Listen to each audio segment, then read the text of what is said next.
Hi everyone. Hello everybody.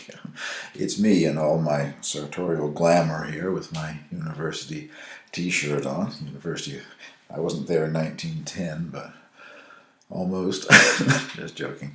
Anyway, it's winter, I'm bored, and when I'm bored I cook desserts. And today it is homemade vanilla ice cream and ginger snap cookies. If you look at it here, if I can get this thing down so you can see it. There you are.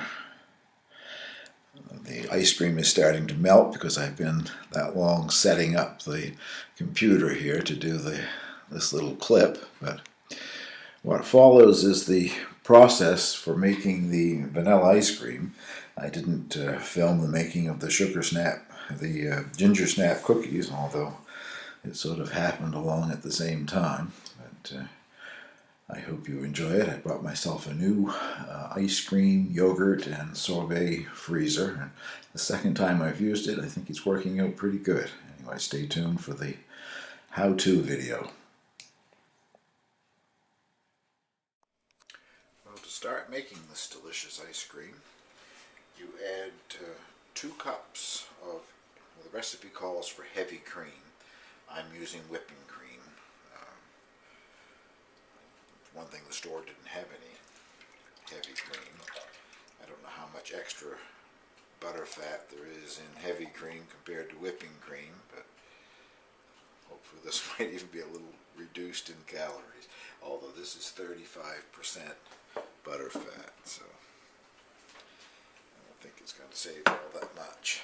2 cups of cream, 2 cups of whole milk,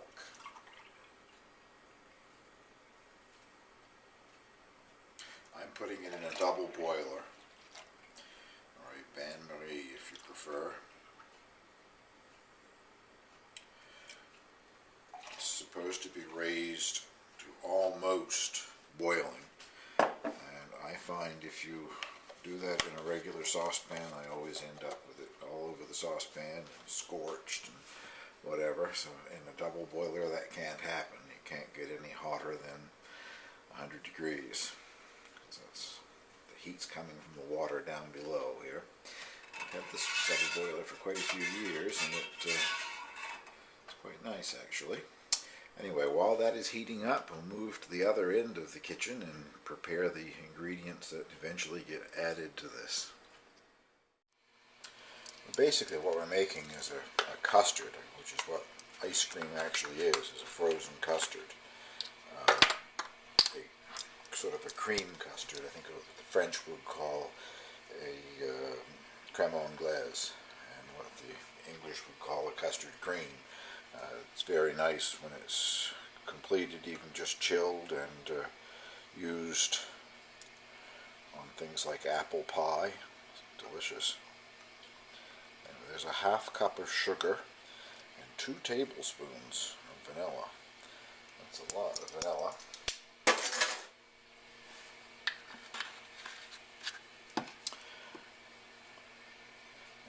Beaten into that are 2 yolks, 2 egg yolks.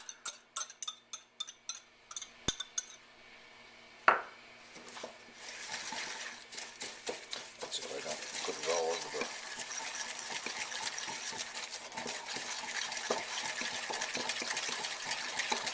over the house.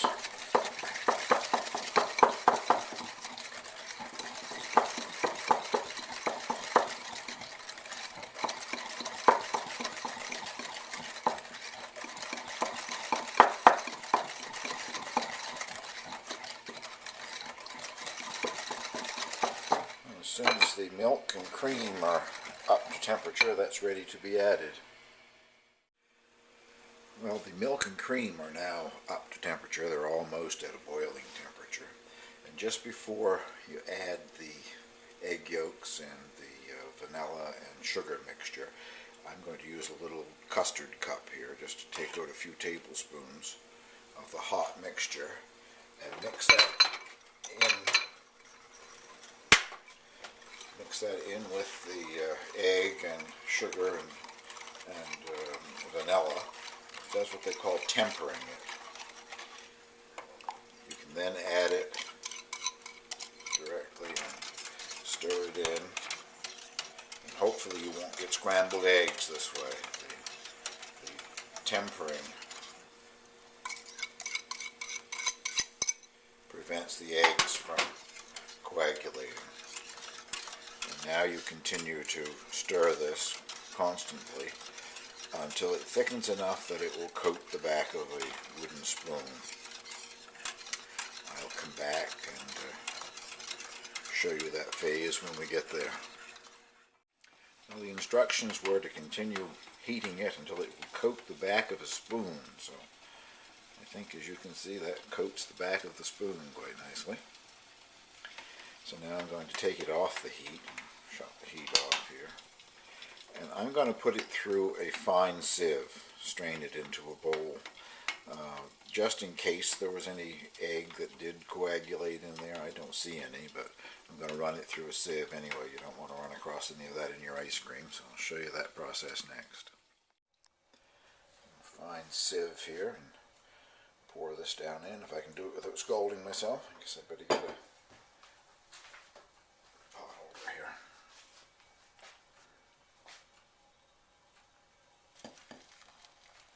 Now the custard will continue to solidify as it cools.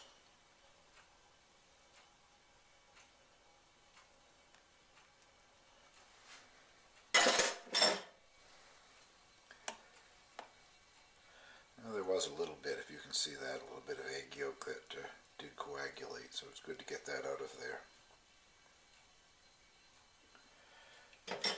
Now, after this cools just a bit, I'm going to take plastic wrap and cover it tightly so that it won't form a skim over when it's in the refrigerator. But this now has to completely cool before you can put it in the ice cream maker. So I'm doing this now at 7:15 in the evening. I'm just going to put it in the refrigerator and let it cool overnight. And in the morning I will put it in the freezer, and half hour later we'll have ice cream. I think I should have been a little bit more clear when I was saying I was going to put plastic wrap over the custard while it cooled overnight in the fridge.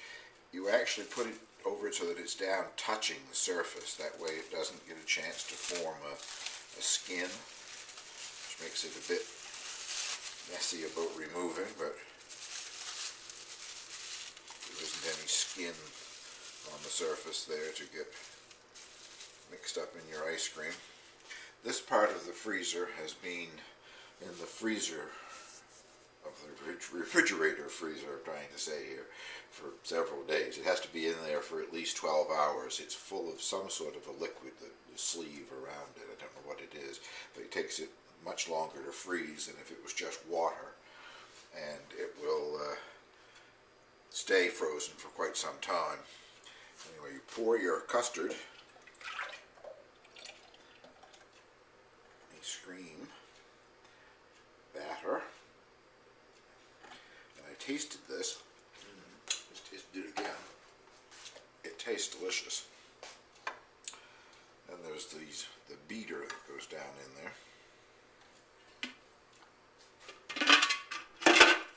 This goes on the top. Secures in place. Now the next part of the process is to run this for 20 to 25 minutes, and that will freeze it. It'll be the consistency of soft serve ice cream, the kind that comes out of those machines onto your ice cream cone.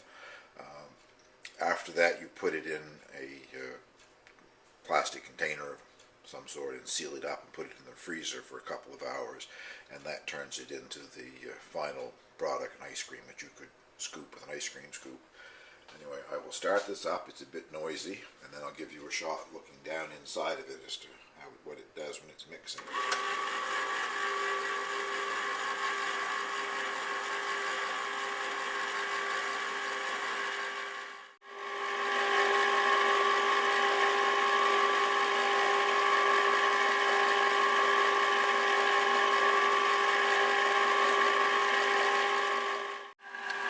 Don't know if you can see the difference down in there, but this has got about 10 minutes left to go. You can do it for 20 to 25 minutes, so 10 minutes from now would be 25 minutes.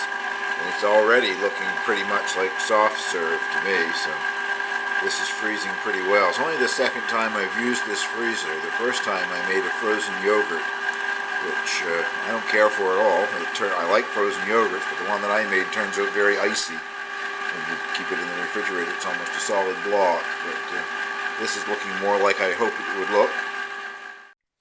Well, I stopped the machine at 20 minutes instead of letting it go the full 25. It's already, I call that a pretty good consistency. So I'll now transfer it to a container and put it in the freezer for a couple of hours.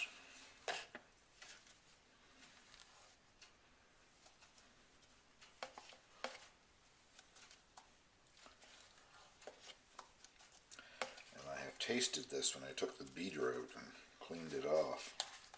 Very good. Anyway, I won't bore you with watching the rest of this. I'll show you what it's like when it comes out of the freezer. I'm not so sure I could ever get a job in an ice cream parlor. I'm not very good at this scooping thing, but anyway, not as bad as I thought it would be. And with that, I'm going to have 2 sugar snap cookies. I think the consistency is just about right. It's been in the freezer now, for more than 2 hours, probably close to 3 hours. I tried it a little bit earlier and it was still too soft to scoop. But I've also tasted it and it is very good. So if you have an ice cream freezer, I hope you make some of this. Thank you for watching.